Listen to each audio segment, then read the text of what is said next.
Queridas irmãs, queridos irmãos, prezados amigos, ouvintes da Palavra de Deus, nós estamos aqui na Igreja Presbiteriana em Éden para dar andamento, continuidade a esta série de reflexões que temos feito através das mídias sociais, a fim de atendermos as aspirações, as demandas, os anseios da igreja pela palavra do Senhor. O nosso objetivo é somente esse, a nossa finalidade é pregar a palavra, especialmente num momento como este, em que todos nós estamos assim, na expectativa de algum acontecimento, e nenhum acontecimento se dará alheio à vontade soberana do nosso Deus. Então nós temos usado os nossos horários de atividade da igreja, domingo de manhã, horário destinado à escola dominical, o domingo à noite, o horário destinado ao horário de culto, e aqui na igreja, às quintas-feiras, que é um momento, um horário reservado para o estudo bíblico, doutrinário.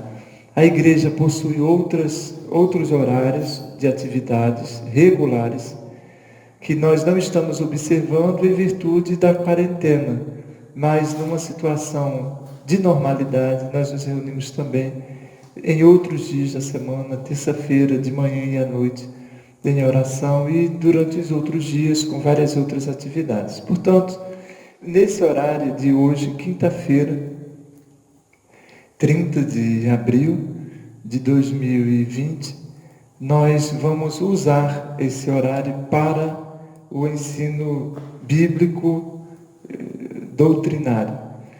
E eu o convido a abrir a palavra do Senhor na primeira epístola de Paulo aos Tessalonicenses, capítulo 5. Primeira epístola de Paulo aos Tessalonicenses, capítulo 5. Nós vamos ler do verso 12 até o verso 22. Primeira epístola aos Tessalonicenses, capítulo 5, de 12 a 22. Nós iniciamos a reflexão neste texto na quinta-feira passada, dia 30, com o objetivo de trazer alguns conselhos à igreja, alguns conselhos pastorais.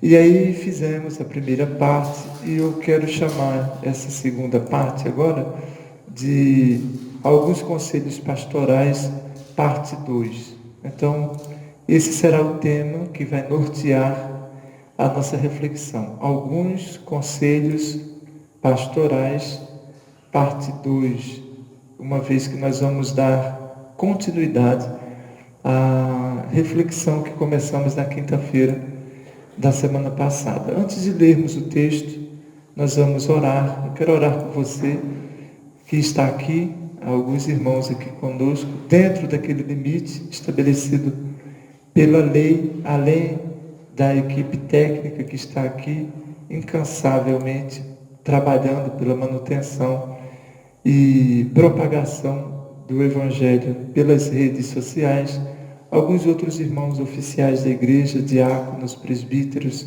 irmãos queridos que desejaram estar aqui, estão somando conosco nesse momento de reflexão. Quero orar com você que está em casa, ávido por sair de casa, desejoso que acabe logo essa quarentena. Orar com você também, orar com você que está sofrendo, você que está triste, abatido, enfraquecido. Enfim, vamos orar. Pai querido, nós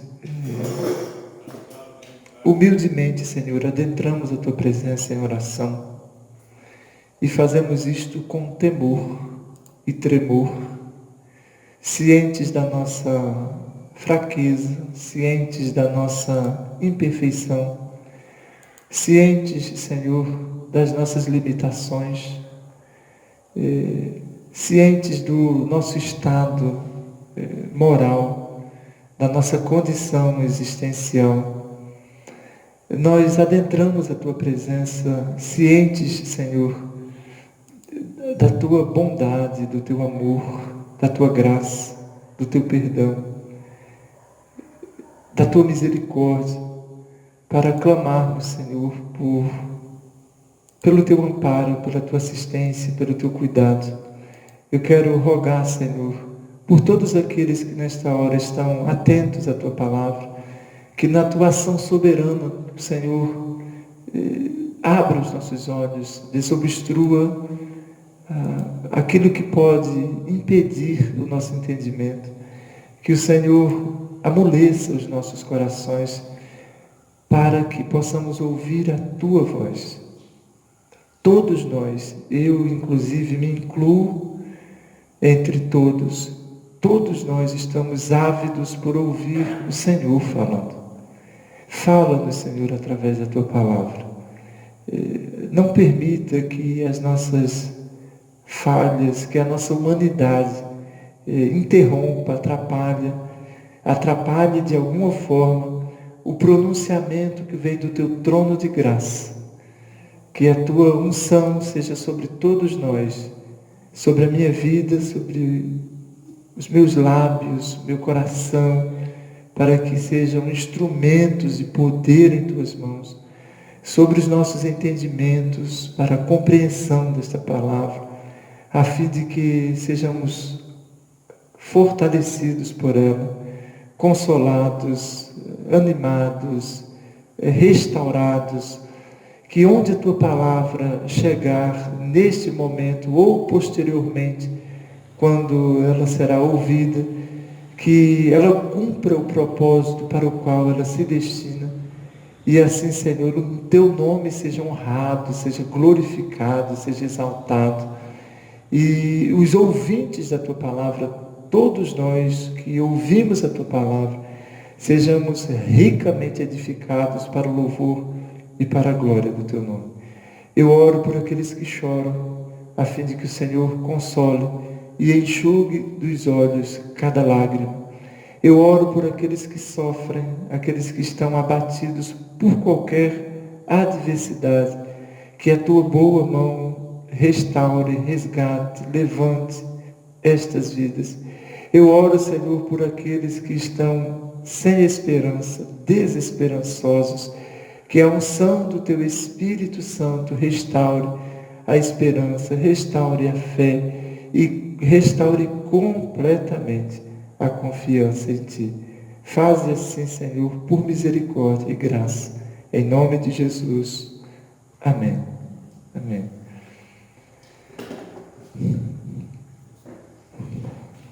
Agora vos rogamos, irmãos, que acateis com apreço os que trabalham entre vós e os que vos presidem no Senhor e vos admoestam, e que os tenhais com amor em máxima consideração por causa do trabalho que realizam.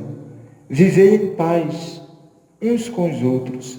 Exortamo-vos também, irmãos, a que admoesteis os insubmissos, consoleis os desanimados, ampareis os fracos e sejais longânimos para com todos.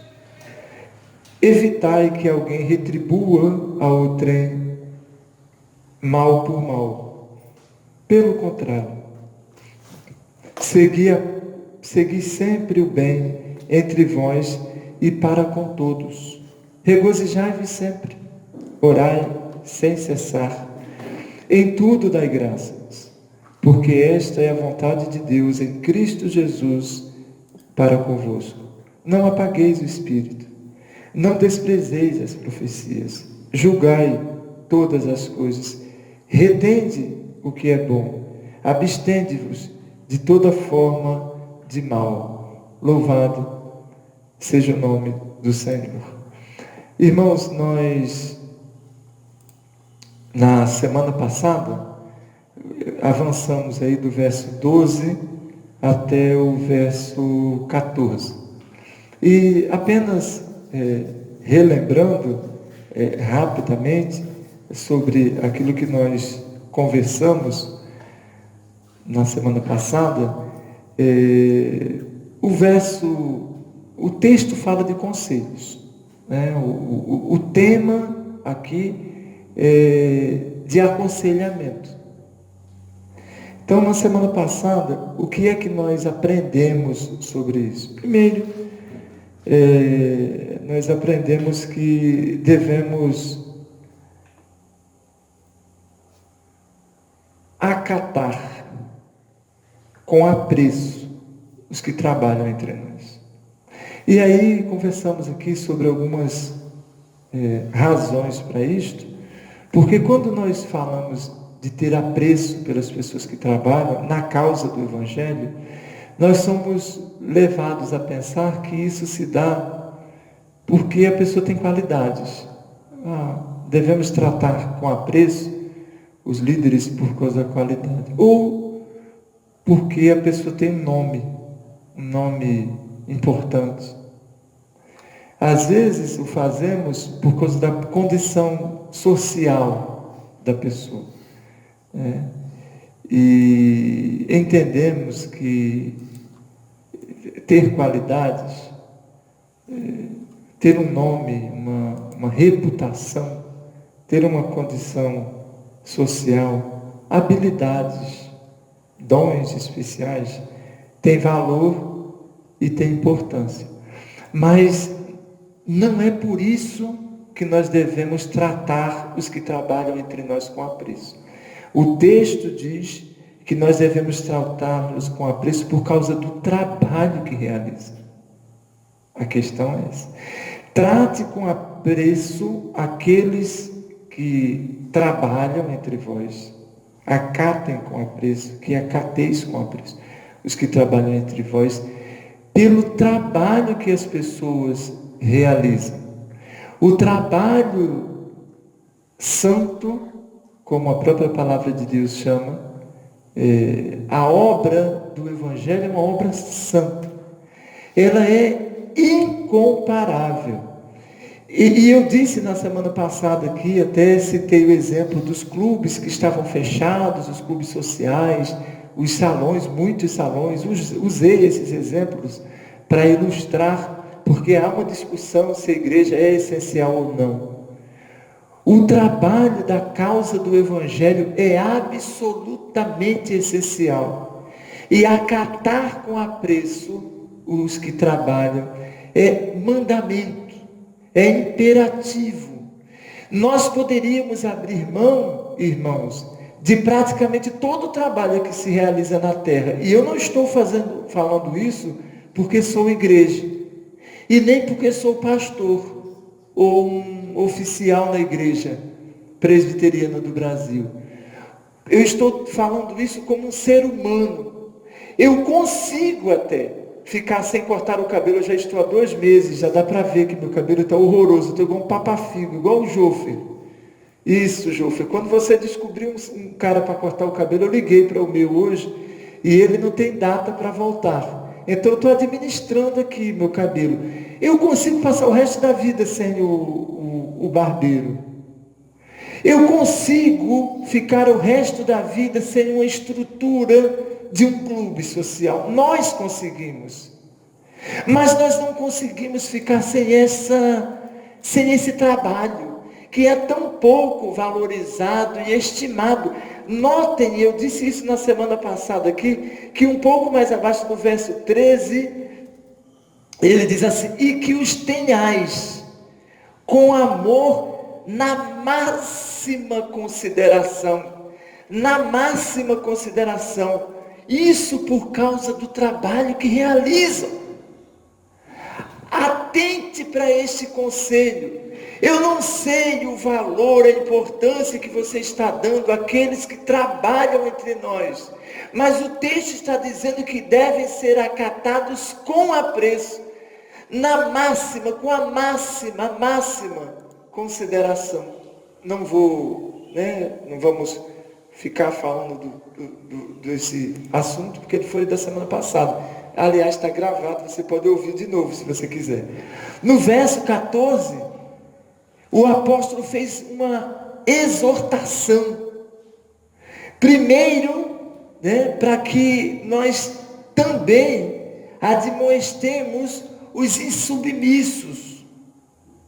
Aquelas pessoas que têm dificuldade de se colocar sob a direção, sob a missão, que tem dificuldade de se submeter à autoridade do pai, da mãe, do professor, da professora, do policial, do governante público, do funcionário que está na portaria, que está na recepção. Muitas pessoas têm dificuldade de se subordinar. E isto é um problema sério de caráter, de conduta. A palavra é: eu exorto-vos também, irmãos, eu incentivo-vos a que vocês admoestem os insubmissos. Nós estamos vivendo dias em que uma das principais virtudes que nós observamos no nosso semelhante, no nosso próximo, é a questão da submissão.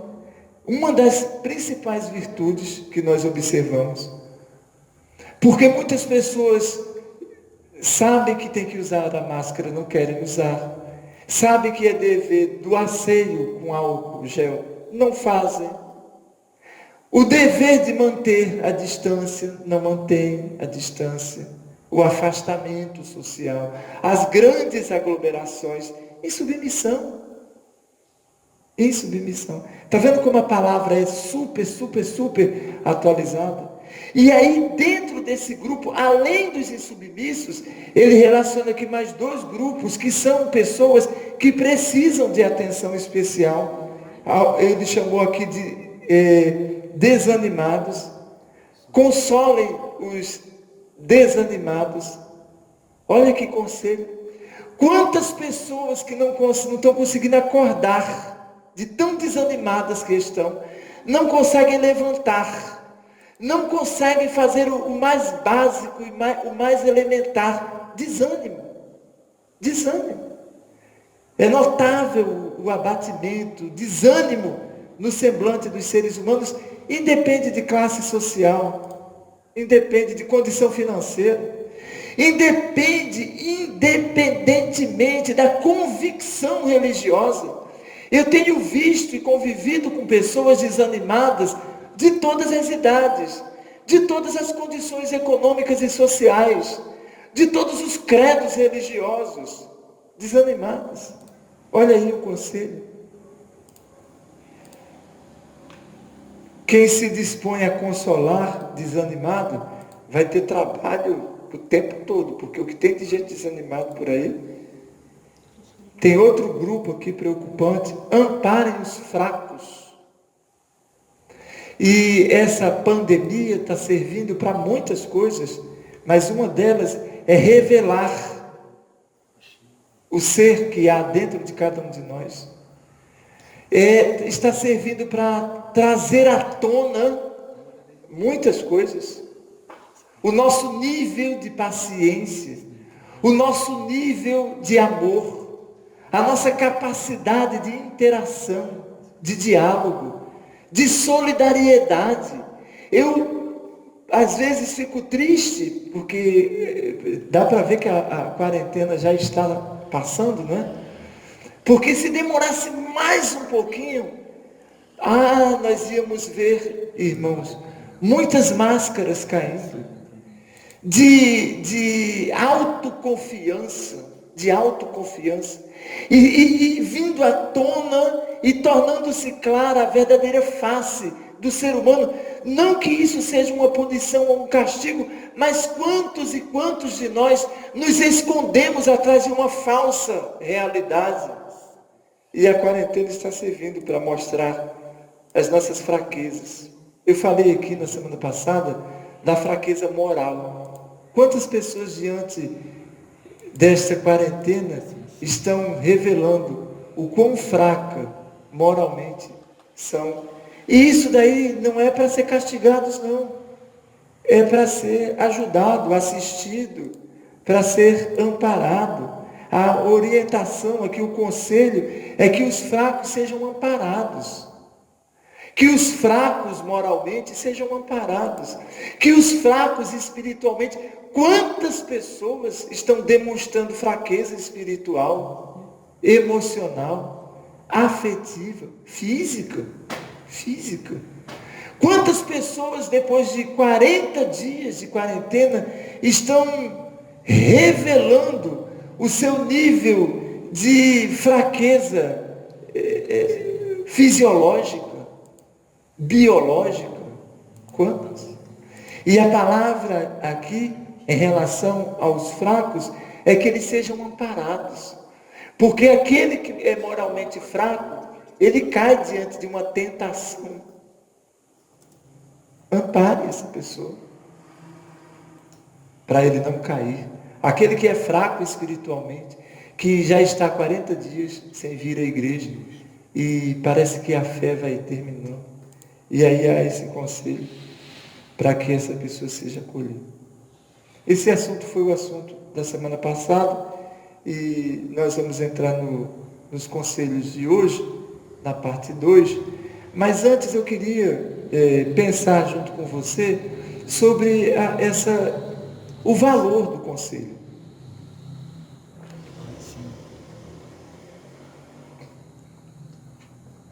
A importância, porque antigamente as pessoas falavam uma frase assim: se conselho fosse bom, não se dava. Né? Você deve conhecer essa frase, esse ditado popular. Se conselho fosse bom, não se dava, se vendia. A fome é má conselheira. Então, cuidado com se aconselhar com a fome.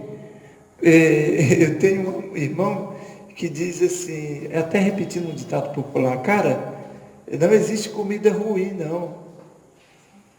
O que manda é a fome. Você está com fome, come qualquer coisa. Tá? Cuidado com a fome, porque ela é má conselheira. O conselheiro, cuidado com a intriga. A intriga também é má conselheira. Cuidado com a preguiça, a impaciência, a ignorância.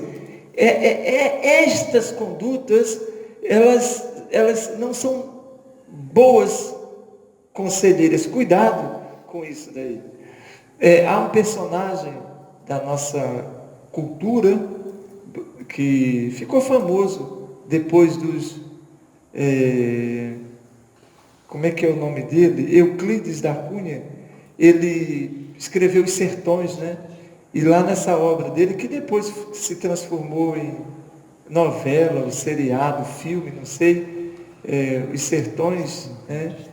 E é de Euclides da Cunha. Ele fala de Antônio Conselheiro, meu xará. Antônio Conselheiro foi um cearense que viveu no século XIX. Antônio Conselheiro nasceu em 1830 e morreu em 1897. Viveu, portanto, 67 anos. E ele, como eu disse, nasceu lá no Ceará. Ele ficou famoso porque, naquela época, ele andava pelo sertão lá do Ceará, de Pernambuco, da Bahia, né, de Sergipe. Ele andava por aqueles lugarejos, dando conselho às pessoas. Né? E ele se tornou uma pessoa conhecida por ser um conselheiro. Antônio Vicente Mendes Maciel, vulgo Antônio Conselheiro. O que ele fazia? Ele fazia o que hoje muitas pessoas, infelizmente, recorrem ao Google ou às redes sociais. Ele dava sugestões e orientações, principalmente religiosas. Né? Esse papel, durante muito tempo, foi desempenhado pelos nossos pais. Quem eram os nossos conselheiros no passado?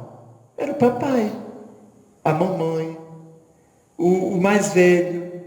A Bíblia chama de o ancião. Quem era o conselheiro? O ancião. Por que o ancião? Porque era uma pessoa que tinha experiência, já tinha vivido muito. Esse personagem voltou com força total agora, mas para os negócios. Qual é o segmento econômico hoje que não tem um conselheiro? Me fala aí, na economia. Quando o camarada se aposenta, ele passa a ocupar posto de conselheiro na área de economia, na área de ensino, na área religiosa. Em todos os segmentos que você procurar hoje, existe a figura do conselheiro. E geralmente é um profissional já aposentado, com mais de 45 anos, entre 45 e 65 anos de idade. Graças a Deus que abriu os olhos para isso. Porque o ser humano dessa faixa etária, ele tende a ser desprezado. Mas descobriram que uma pessoa que tem mais de 45 anos de idade é um ótimo conselheiro. E aí as empresas estão trazendo essas pessoas de volta com a bagagem que elas possuem para se constituírem em conselheiros. Então já foram os nossos pais, já foram as pessoas mais idosas, os mais maduros. Hoje, infelizmente, e eu tenho um filho com menos de 15 anos de idade, e eu alerto todos os dias por isso. Infelizmente, os nossos conselheiros hoje são virtuais. Quando as pessoas querem saber alguma coisa, é só colocar no Google.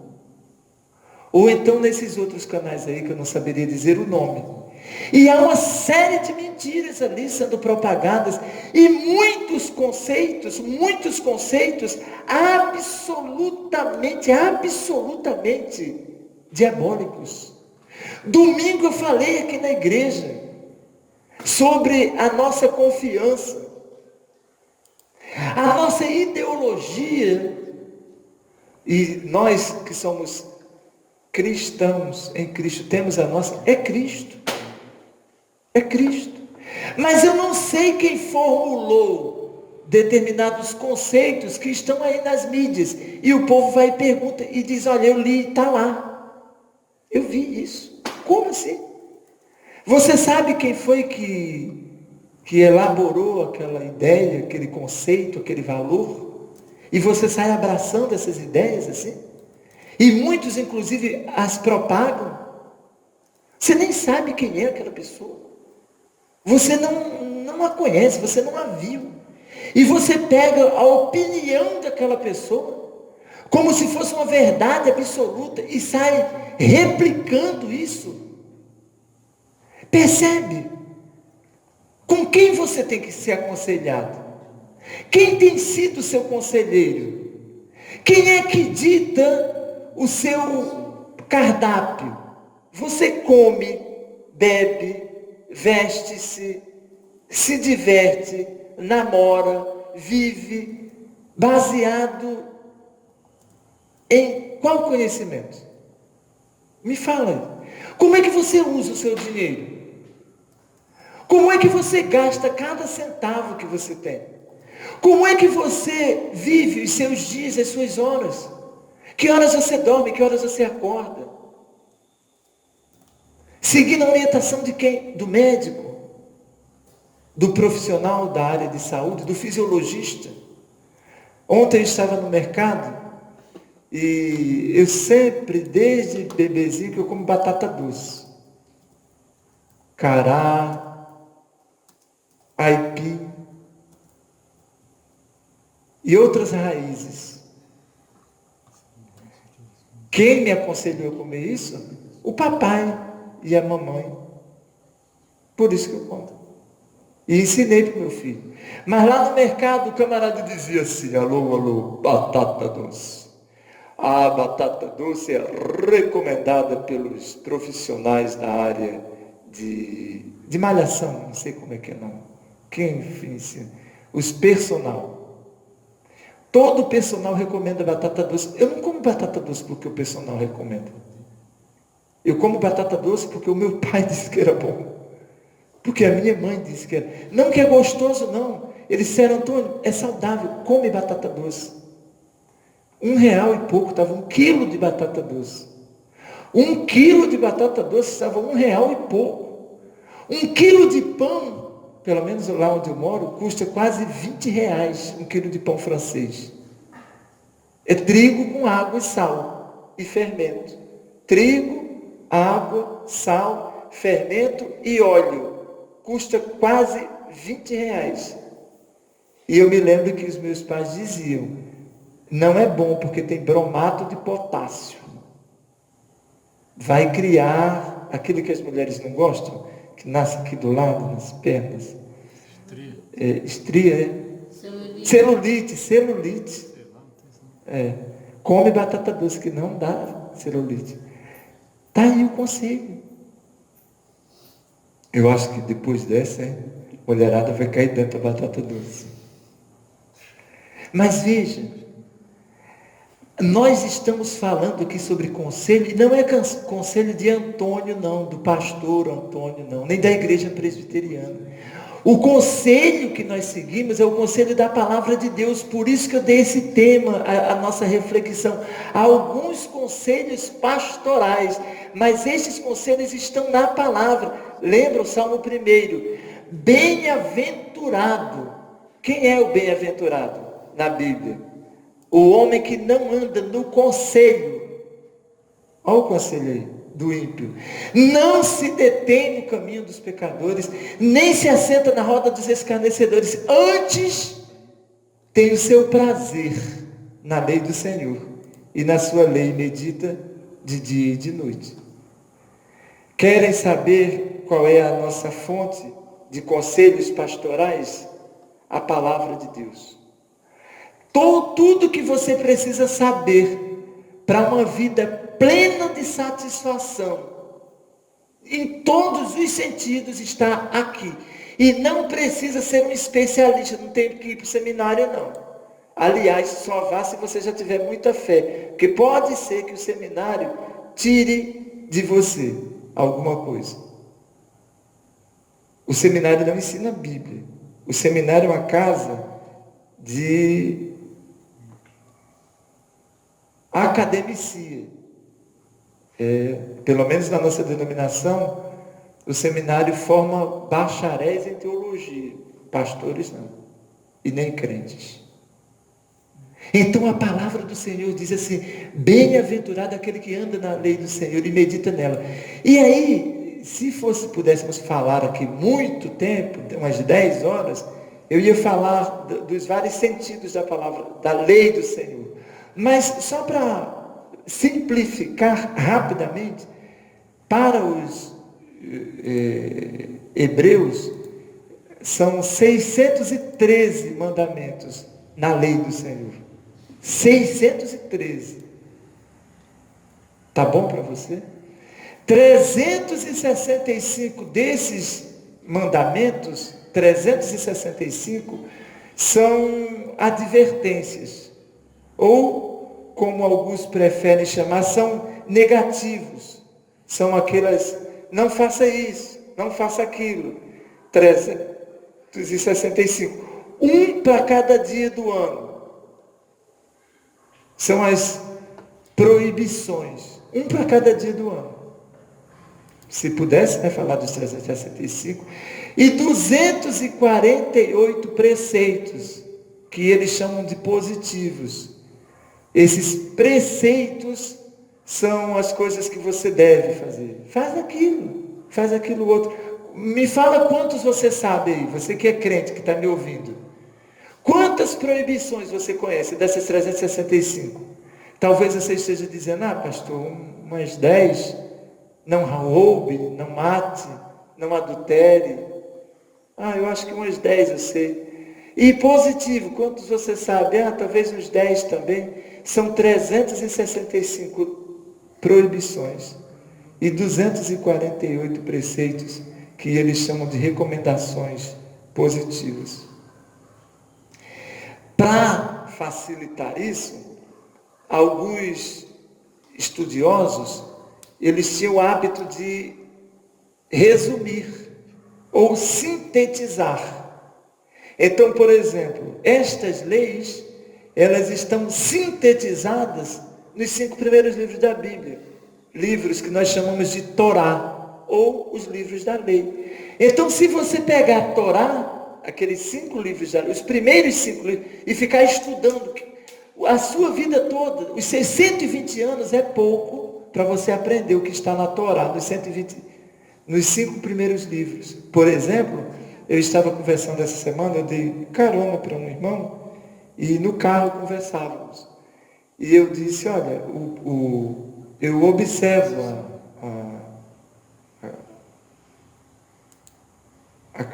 a quarentena à luz da palavra de Deus. Sempre observei. Sempre. Quarentena para mim não é novidade nenhuma. Quando eu era criança, eu morava lá em Caruaru, na década de 70, nós já observávamos esses cuidados com as doenças infecto-contagiosas. Porque eu aprendi na Bíblia. Aliás, eu citei aqui os textos, principalmente lá de Levíticos, no capítulo 13, se você atentar para a segunda parte, sobre a conduta que se deve. Não precisa ficar lendo o jornal ou perguntando ao médico, como é que eu faço para evitar o contágio com Covid? Se tiver que acontecer, vai acontecer. Mas a instrução está toda na Bíblia. E aí eles tinham a Torá, os 5 primeiros. Ou, como as pessoas chamam, 10 mandamentos, porque essa expressão não aparece na Bíblia. Não aparece a expressão, os 10 mandamentos. Mas, numa forma resumida da lei, lá em Êxodo 20, existe um grupo de ordenanças que Deus disse, não faça isso, não faça aquilo outro, blá, blá, blá, blá. E convencionou-se chamar Êxodo 20 de os 10 mandamentos, mas não tem nada lá que indique que são os 10 mandamentos. E aí, você lendo a Bíblia mais cuidadosamente, quando você chega no final do livro poético lá, Eclesiastes, eu amo, no último capítulo de Eclesiastes, capítulo 12, ele diz, a suma de tudo, a conclusão de tudo é, teme a Deus. Fantástico. É ou não é?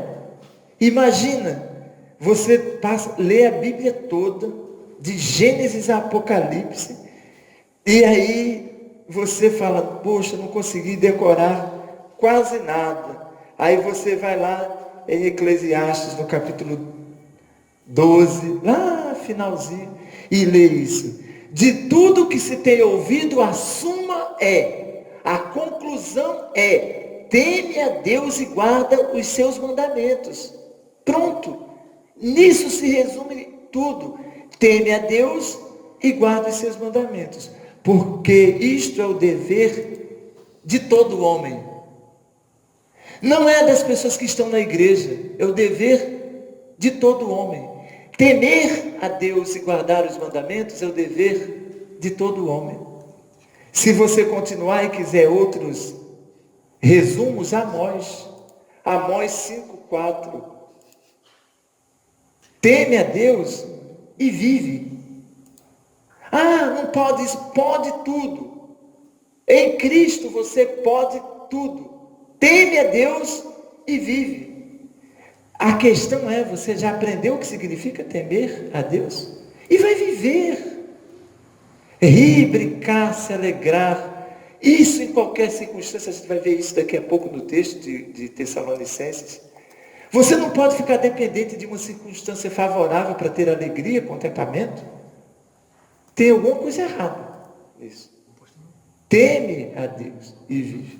Depois em Miqueias, um outro resumo, Miqueias 6:8, ele diz assim, Deus te declarou ao homem o que é bom e o que ele pede de ti, que você ame a justiça, pratique a misericórdia, e ande humildemente com o teu Deus, somente isso. Os 613 mandamentos podem ser resumidos num só versículo. Deus te declarou ao homem o que é bom e o que ele pede de ti. Ama a justiça. Pratica a justiça. Ande humildemente com o teu Deus. Ama a misericórdia. Pratica a justiça. Anda humildemente com o teu Deus. Está vendo? Você tem vários resumos. Você vai lendo a Bíblia. E quando você chega no Novo Testamento, existe um versículo que nós chamamos de regra áurea, de ouro, ensinado por Jesus. Mateus capítulo 7, verso 12, o que é que Jesus disse? Tudo que você quiser que alguém faça com você, faça com ele. Você já pensou se os 8 bilhões de seres humanos que vivem na Terra hoje, se todo mundo resolvesse fazer com o outro aquilo que ele gostaria que o outro fizesse com ele, pronto. Não ia ter mais homicídio na Terra. Acabou a mentira. Você quer que alguém minta para você? Sim ou não? Tem algum maluco que quer ser enganado? Não tem? Ah, tá, graças a Deus. Então acabou a mentira, o engano. Porque se você não quer ser enganado, você não vai enganar o outro. Recentemente, uma dessas redes sociais publicou uma pesquisa que a principal pergunta que aparece no Google é como fazer para os outros gostarem de você. O mundo todo quer saber. E aí, meu filho me perguntou, papai, o filho sempre acha que o pai sabe de tudo, né? Eu também achava quando eu era criança. Aos poucos, meu filho vai descobrindo que não sei de nada. E ele disse, papai, você sabe o que você... Eu disse, sei, claro que eu sei. Há muito tempo. Ele, então me fala aí. Eu disse, então está na Bíblia. Mateus 7, 12. Você quer saber o que fazer para os outros gostarem de vocês? Goste dos outros. Ah, é fé. Quando você aprender a gostar das pessoas, você vai descobrir que você não vai dar conta de quantas pessoas gostam de você. Basta que você goste dos outros. Não sou eu que estou dizendo. É o ensino de Jesus que está aí ao alcance de todos, há mais de 2000 anos.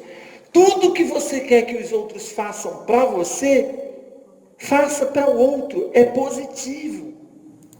A escola, eu tenho dito aqui desta igreja, a escola ensina o conceito de Confúcio.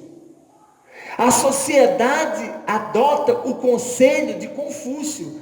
Não faça aos outros aquilo que você não quer que faça você. Esse mandamento, esse conselho é negativo. Aí você não faz, você não ama. Não faça aos outros aquilo que você não... Está errado isso. Eu não vou fazer aos outros o que eu não quero que os outros façam a mim. Está errado. Jesus disse nada nem não. Confúcio é antes de Cristo. Mas ele já enganava o povo. E tem um monte de gente que anda no conselho de Confúcio. Não faz para os outros o que não quer que faça para você. Não é a mesma coisa, pastor? Não é a mesma coisa. É diferente de fazer aos outros aquilo que você quer que faça a você. Nesse mesmo livro de Mateus, perguntaram a Jesus, qual é o maior mandamento? Está vendo como é antigo isso? Jesus era mestre, rabino. Senhor, qual é o maior dos mandamentos? Talvez de 613. Jesus disse, o maior mandamento é ama a Deus acima de todas as coisas. Mateus 22. E o próximo como a ti mesmo. Pronto. Quem fizer isso, cumpriu toda a lei e os profetas. Ama a Deus, que parece fácil, né? Acima de todas as coisas. E o próximo como a ti mesmo. Mateus 22. Nesse mesmo livro, no capítulo 23, verso 23, Jesus falando, censurando a conduta dos fariseus que davam dízimo até do coentro, da hortelã, ele disse, olha, eu acho legal que vocês façam isso, que vocês deem os dízimos das coisas mais elementares e simples, mas vocês deveriam fazer isso sem desprezar o principal. E o que Jesus considerou como principal? Fantástico isso. Na minha Bíblia isso está marcado, até porque eu gosto muito do número 23. E não tem aqui nenhum tipo de superstição não, tá? Ai de vós, escribas e fariseus, hipócritas, porque dais o dízimo da hortelã e do endro, do cominho, e tendes negligenciado os preceitos mais importantes da lei, para Jesus: a justiça, a misericórdia e a fé. Está vendo como Jesus resumiu? Os preceitos mais importantes da lei. Está aqui. Justiça, misericórdia e fé. Conselho fantástico. O apóstolo Paulo, escrevendo à igreja em Roma, no capítulo 13, ele disse assim, a conclusão de tudo, resumindo tudo, ame.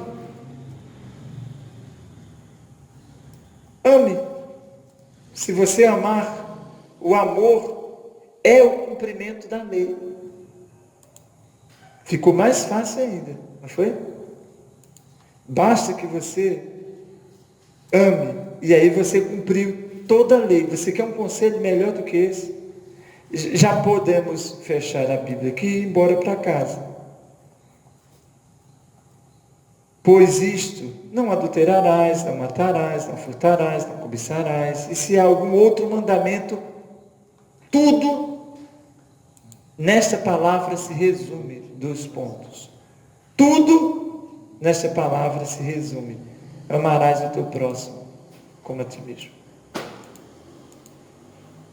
Então, como é que a gente vai fazer aqui? Aqui nós temos no verso 15, que nós paramos no 14, o conselho de hoje, né? O conselho para hoje, o primeiro é esse: evitem que alguém retribua ao trem mal por mal. Esse é o primeiro conselho. Lembram alguns conselhos pastorais? Primeiro, né, semana passada que eu falei, acatem com apreço os que trabalham entre vocês. Tenham-os na mais alta estima por causa do trabalho que eles realizam. Façam isso. Estão fazendo? Admoestem as pessoas insubmissas. Admoestem as pessoas insubmissas.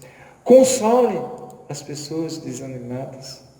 Amparem as pessoas fracas. E agora? Evitem que alguém retribua o mal pelo mal. Evitem que alguém retribua ao trem o mal com o mal. Eu não sei se em casa, não sei, aí na sua família, você que está me ouvindo aqui também, se você já parou para pensar nisso. Isso é tão automático em nós, mas é tão automático que a gente não percebe a nossa conduta de retaliação. Nós retalhamos assim naturalmente. A retaliação é uma conduta quase que inevitável. Se uma pessoa olha para você de cara feia, na mesma hora você olha para ela de cara feia. Você trocou o mal com o mal. Você retribuiu a cara feia com a... Que tal quando a pessoa olhar para você de cara feia, você tranquilo? Todo mundo que trata a gente mal, automaticamente a gente trata essa pessoa mal. Impressionante isso. Como nós reagimos ao que está acontecendo em volta da gente. Se uma pessoa é diferente com a gente é com ela. Se ela é mal educada, se ela é grossa, faz a mesma coisa.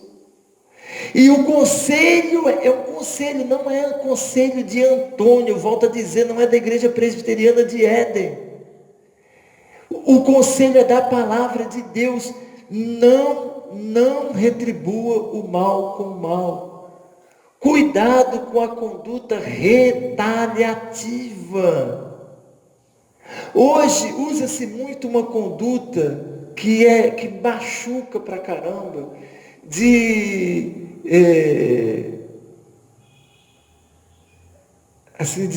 indiferença com as pessoas, de boicote. Muitas pessoas hoje elas se vingam das outras. Tem até um ditado pesado, né? Como é que é? A vingança é um prato que se come frio.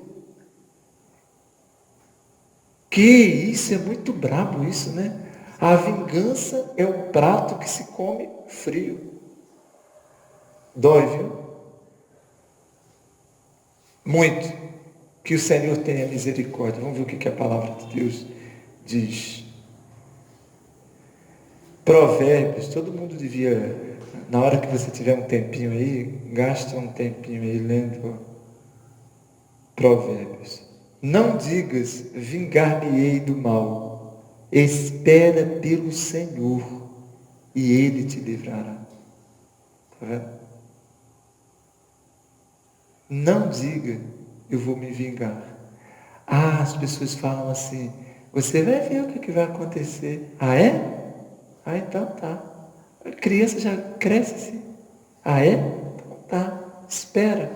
E aí a pessoa fica guardando aquilo, né? Guardando. Vai morrer. Tem jeito. Eu não duvido, sabe, que o Covid seja um vírus extremamente contagioso. Não duvido mesmo. Parece que, pelas explicações científicas que estão dando, que o vírus é realmente muito contagioso. Mas sabe o que eu estou notando, irmãos? Que a nossa imunidade, ela está tão zerada, que a gente está ficando doente de tudo. E sabe o que baixa a imunidade? Vingança, ódio, retaliação. Uma pessoa que não anda dessa forma, ela tem uma autoimunidade. Você já notou que tem pessoas que adoecem pouco? Que tem pouco resfriado, pouco isso? Já notou? Você já notou que as pessoas que riem mais, que são mais piedosas, generosas, que elas adoecem menos? Já viu isso? Que elas vivem muito melhor? Então, sabe por que nós estamos muito vulneráveis ao Covid? Porque a gente não está evitando a retaliação. A retaliação precisa ser evitada. Ainda em Provérbios, se o que te aborrece tiver fome, adivinha? Dá-lhe pão para comer. Mesmo a pessoa te aborrecendo, dá-lhe pão para comer. Se tiver sede, dá-lhe água para beber. Porque assim amontoarás brasas vivas sobre a tua cabeça, e o Senhor te retribuirá. Provérbios. Poderia ficar falando os endereços aqui, mas eu prefiro que você depois pesquise em casa esses endereços. Olha o outro conselho aí. Ainda no verso 15. Primeiro ele diz que você deve evitar a retaliação. Evite a qualquer custo. Isso tem que ser evitado. Não pense que você não vai estar tentado. Eu sou pastor por misericórdia há alguns anos e estou no ofício da igreja presbiteriana há décadas. Vivo a igreja desde o berço que eu vivo a igreja. O tempo todo eu sou tentado a retalhar. O tempo todo eu sou tentado a vingar-me. Mesmo sendo pastor. Lendo a Bíblia como eu leio 10 horas por dia. O tempo todo eu sou tentado a retalhar. Então a retaliação precisa ser evitada. Eu preciso todos os dias evitar a retaliação. Segundo, aqui no verso 15, ele diz, depois do ponto e vírgula, pelo contrário, não é só não retalhar. Não é só não se vingar, porque aí você faria como Confúcio. Você não fez o mal para o outro. Mas ele diz o que você deve fazer. Pelo contrário, seguir sempre o bem entre vós e para com todos. Veja, nessa época em que nós usamos muito o verbo seguir, né? E você é seguidor de quem? Você segue isso, você segue aquilo, né? Aqui ele está dizendo que a gente deve seguir o bem. Lembram de domingo? Domingo eu falei aqui sobre a nossa confiança está no Senhor, não foi? E citei um salmo aqui, bastante conhecido da igreja, que é o Salmo 37. Estão lembrados disso? Você que está me ouvindo aí, principalmente você que é igreja, no Salmo 37, ele disse que a gente deve confiar no Senhor e fazer o bem.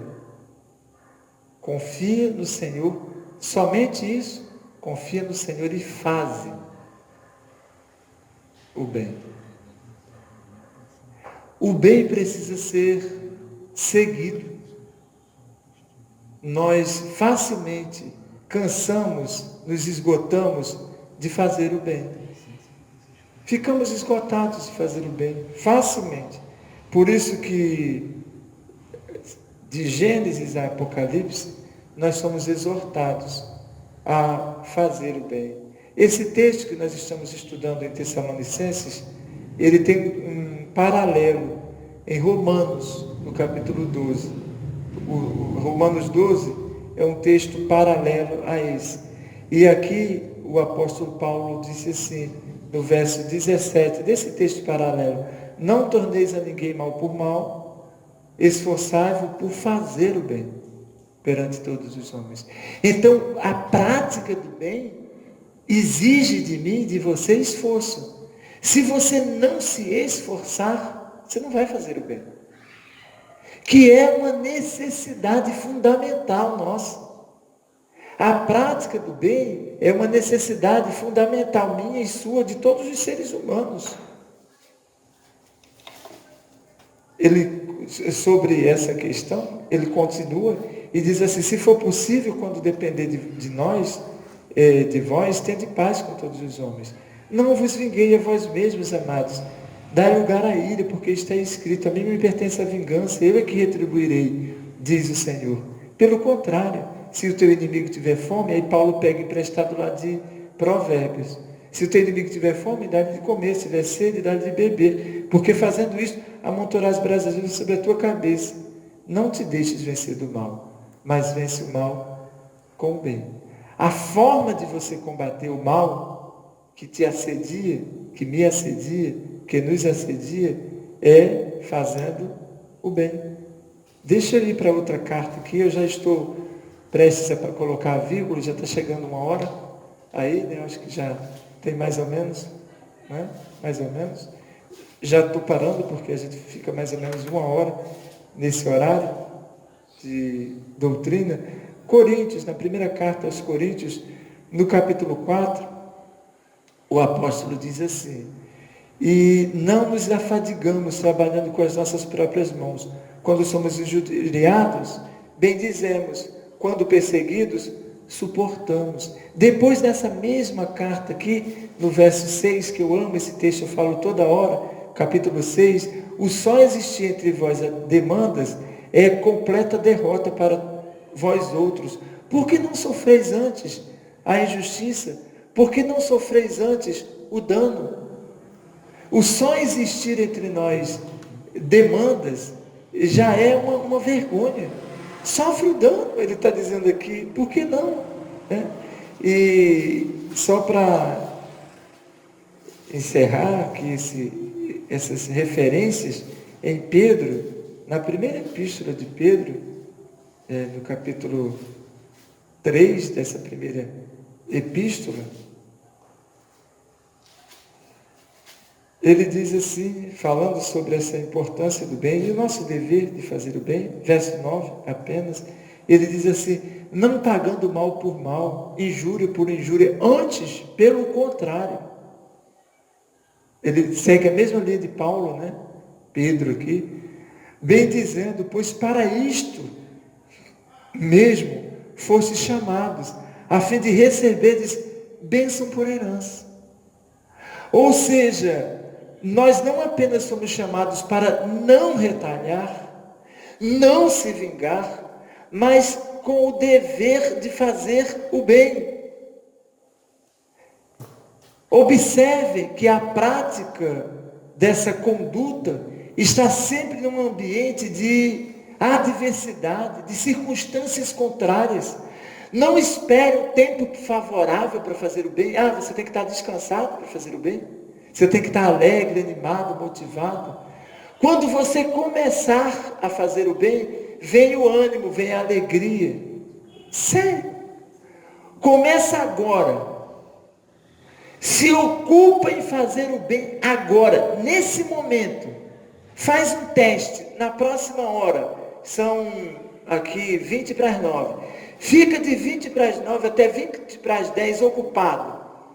Vai lá agora e faz um café para alguém aí na sua casa. Ou então pega o telefone e liga para alguém para pedir desculpa, para, sei lá. Faz alguma coisa boa durante uma hora aí. De 20 para as 9 até 20 para as 10. Amanhã você pode ligar para mim a hora que você quiser para me falar o resultado disso. Vai ser positivíssimo, perfeito. Nós somos exortados a fazer o bem, sempre, você notou nos textos aqui, em situações de absoluta adversidade, de perseguição, de sofrimento. O que é que o apóstolo está dizendo? Pelo contrário, né? Você não, além de não retalhar, retribuir o mal, pelo contrário, siga sempre o bem entre vós. E não apenas, que isso estou notando, eu vou parar aqui, com as pessoas próximas, porque eu vejo as pessoas, inclusive esses dizerezinhos que vêm pelo telefone, que Deus abençoe minha família, que Deus abençoe meu pai, que Deus abençoe minha mãe, meu marido, minha mulher, meu filho, meus amigos, minha igreja. Olha, irmãos, o mundo está sinistro. Esses pronomes possessivos revelam isso. Como assim? É para abençoar você, seu cônjuge, sua família, seu pastor, sua igreja? Eu nem sei orar assim. Eu não consigo orar e falar com Deus para pedir apenas pelo meu filho ou pelas pessoas queridas. Pelo contrário, às vezes até esqueço. Por mim mesmo eu nunca oro. Não me lembro quando foi que eu pedi que Deus me abençoasse para eu ter isso. Eu peço por todo mundo quando eu acordo. Senhor, tenha misericórdia de todas as pessoas que estão na terra. Se você conhecesse as pessoas que eu conheço. Eu ando diariamente, hoje não deu tempo. Eu tenho 8 amigos que moram na rua. Eles são meus amigos porque eu fiz amizade com eles. E que moram no bairro que eu moro. Mas eles não têm banheiro. E eles sim precisam. Tem 2 amigos que moram sob um viaduto. E eles dormem no chão. Calor, frio. Eu oro por essas pessoas todos os dias. Eles não têm uma cozinha, uma geladeira para ir lá abrir a geladeira. Quem é que está precisando de oração? Fala aí. Senhor, tem misericórdia do cara que está desempregado. Ele nem tem grana para... Ele nem tem casa, Senhor. Misericórdia. Do camarada que está doente. Pô, olha que legal. A gente pode sair, voltar. Tem gente que está dentro de um hospital, meu amigo. Não tem como sair, não. Tem gente que está dentro de uma prisão. Presídio. Esse está horroroso. Tem gente que não consegue andar. Consegue ficar de pé. Olha que legal, você pode andar, pular, brilhar. Tem gente que não faz isso aqui. Ó. Tem gente que não fala. Tem gente que não enxerga, sabia? Tem gente que não ouve. Tem gente que nem tem fome para comer. Eu estava conversando com nosso querido Gilmar hoje, que eu estou entrando em pânico. Eu vou parar aqui, tá? Eu ia trazer, mas eu não trouxe para não impressionar ninguém. De todos os alimentos, o que eu mais gosto é farinha. É muito difícil comer sem farinha. Eu boto farinha em tudo, quase tudo. E minha farinha está acabando. Eu só tenho farinha para mais 3 dias. Estou desesperado. Porque eu não como essa farinha que vende no mercado, né? Então, a minha farinha eu compro uma farinha que vem de Caruaru. E aí o camarada fica lá na feira de São Cristóvão. Como a feira já está fechada, há uns 40 dias, Eu tenho um punhadinho, eu fiquei com tanto medo, eu ia trazer o saquinho de farinha, mas eu fiquei com medo, vai que eu sou assaltado no meio do caminho. Eu nem pensei em perder o carro ou qualquer coisa, eu pensei em perder meu punhadinho de farinha. Minha farinha está em casa. Eu vou tirar uma foto hoje e vou mandar não sei para quem. Para quem eu mandar, vou mandar para o Jofer. Tá, Jofer? Vou tirar uma foto do meu saquinho de farinha. Quando eu chegar em casa, você pode fazer o que quiser, botar num lugar que todo mundo veja.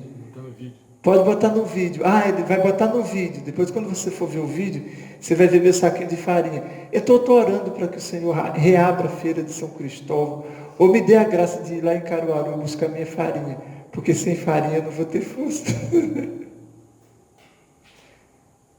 Ore por essas pessoas, ore, peça a Deus. São esses os conselhos de hoje. Então, primeiro, nada de vingança, nada de retaliação. E segundo, além de evitar a retaliação, todo o esforço por seguir o bem. Que o Senhor abençoe. Pai querido, nós te agradecemos, porque a tua palavra nos tem aconselhado. Os melhores conselhos que alguém pode ter estão na tua palavra. Eu sei que o mundo anda se aconselhando com o Google, com outras fontes aí, virtuais. Mas nós aprendemos que bem-aventurado é o que anda no teu conselho e medita na tua palavra de dia e de noite. Obrigado por teres nos aconselhado a evitar a retaliação, a evitarmos a vingança e, pelo contrário, seguirmos o bem. O Senhor conhece as nossas limitações e, como aprendemos no domingo aqui, está em ti, Senhor, tanto o querer quanto o realizar. Pertence ao Senhor. Então, desperta na tua igreja o desejo por evitar a vingança e a vontade ardente no coração por seguir o bem, para o louvor e para a glória do teu nome. Oramos em nome de Jesus. Amém.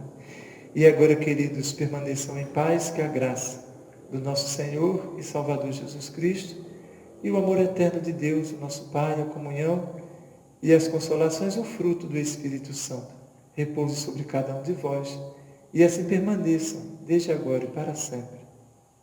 Amém.